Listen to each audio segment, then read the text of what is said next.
10 ரூபாய்லாம் 3 வருஷத்துக்கு முன்னாடி தாங்க. இப்போ வந்து ரேட் ஏறிடுச்சு. உன்னை வெறும் மடையன்னு தான் நினைச்சேன். இப்பதான் தெரியுது மாங்காய் மடையன்னு. விசிட்ல இல்லையா? விசிட் இல்ல ப்ரோ. என்ன கேட்டாலும் தரேன், என்ன எது கேட்டாலும் இல்லைங்கிற. சரி இப்போ உன்கிட்ட என்ன இருக்கு? பீட்ரூட், பைனாப்பிள்,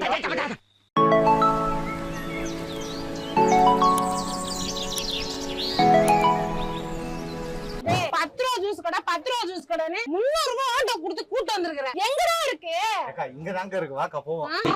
ஆட்டோ கவுண்டர் போது மெதுவா.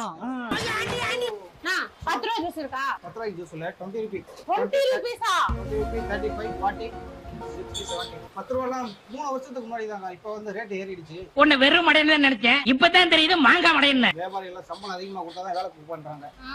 இந்த இந்த மூஞ்சி இருக்கானே 10 ரூபா ஜூஸ் இருக்குன்னு 300 ரூபாய் ஆட்டோ கொடுத்து கூட்டு வந்தாங்க. 300 ரூபாய் ஆட்டோ செலவு பண்ணது வர வழியே நல்ல கடையில சாப்பிட்டு வரலாமே.